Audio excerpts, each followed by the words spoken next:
Pace bene, masih di mea culpa. Ya Tuhan, kepadamu aku berharap dan aku takkan dikecewakan. Luputkanlah aku dari jerat musuhku, karena engkaulah pelindungku. Dalam nama Bapa dan Putra dan Roh Kudus. Amin. Allah yang maha tinggi dan penuh kemuliaan, terangilah kegelapan hati kami. Berilah kami iman yang benar, pengharapan yang teguh dan kasih yang sempurna. Berilah kami ya Tuhan perasaan yang peka dan budi yang cerah, agar kami mampu melaksanakan perintah-Mu yang kudus dan yang tidak akan menyesatkan. Amin. Bacaan dari Injil Matius. Sekali peristiwa Yesus berkata kepada imam-imam kepala serta tua-tua bangsa Yahudi, "Dengarkanlah perumpamaan ini. Seorang tuan tanah membuka kebun anggur dan menanam pagar sekelilingnya. Ia menggali lubang tempat memeras anggur dan mendirikan menara jaga di dalam kebun itu. Kemudian ia menyewakan kebun itu kepada penggarap-penggarap lalu berangkat ke negeri lain. Ketika hampir tiba musim petik, ia menyuruh hamba-hambanya kepada penggarap-penggarap itu untuk menerima hasil yang menjadi bagiannya. Tetapi para penggarap menangkap hamba-hamba itu.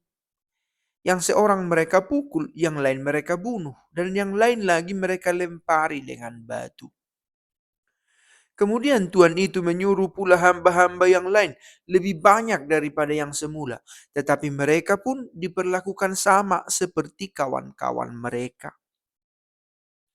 Akhirnya Tuhan itu menyuruh anaknya kepada mereka. Pikirnya, anakku pasti mereka segani.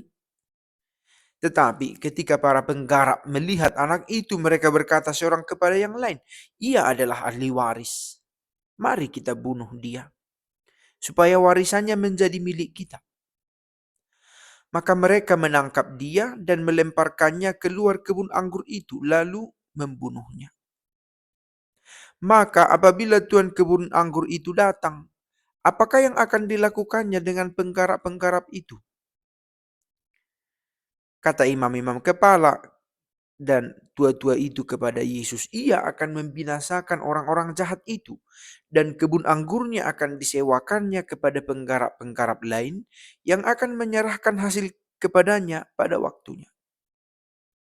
Kata Yesus kepada mereka, "Belum pernahkah kamu membaca dalam kitab suci, batu yang dibuang oleh tukang-tukang bangunan telah menjadi batu penjuru? Hal itu terjadi dari pihak Tuhan, suatu perbuatan ajaib di mata kita. Sebab itu aku berkata kepadamu, kerajaan Allah akan diambil daripadamu dan akan diberikan kepada suatu bangsa yang akan menghasilkan buah kerajaan itu." Mendengar perumpamaan Yesus itu, imam-imam kepala dan orang-orang Farisi mengerti bahwa merekalah yang dimaksudnya. Maka mereka berusaha menangkap dia, tetapi mereka takut kepada orang banyak. Karena orang banyak itu menganggap Yesus nabi. Demikianlah sabda Tuhan. Di antifon pembuka Mazmur tadi kita menemukan kalimat, "Tuhan, kepadamu aku berharap dan aku takkan dikecewakan. Luputkanlah aku dari jerat musuhku, karena engkaulah pelindungku." Siapa musuh kita sebenarnya? Gitu ya. Oke, kita bisa katakan si jahat. Iblis sebenarnya. Bukan langsung orang lain, si Anu yang kasar kepadaku, bukan. Karena dia pun sedang dijerat oleh musuhnya yang adalah iblis. Musuh kita adalah si jahat, si iblis yang memilih untuk tidak taat kepada Allah. Nah, kalau kita katakan si jahat, iblis, kita nggak melihat tampilannya. Itu ada bertengger di dalam diri kita juga.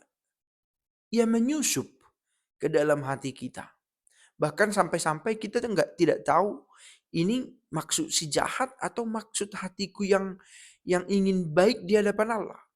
Ada pilihan yang kita menjadi bingung karenanya. Nah, kalau kita mau langsung masuk ke contoh, mengapa para penggarap itu mau membunuh suruhan pertama, suruhan kedua yang lebih banyak, putra dari si pemilik kebun itu? Mengapa? Jelas mereka katakan, supaya kita mendapatkan bagian di sini. Rasa ingin memiliki, menguasai, mengambil. Itu bisa membunuh kita pelan-pelan.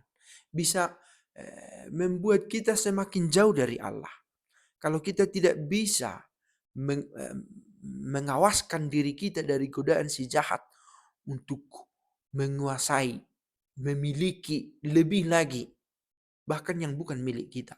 Tadi dikatakan si pemilik kebun itu menanam anggurnya, juga membentuk pagar sebagai pembatasnya, juga membuat tempat untuk memerasnya. Semua dibuat oleh si pemilik dan kemudian menyewakan.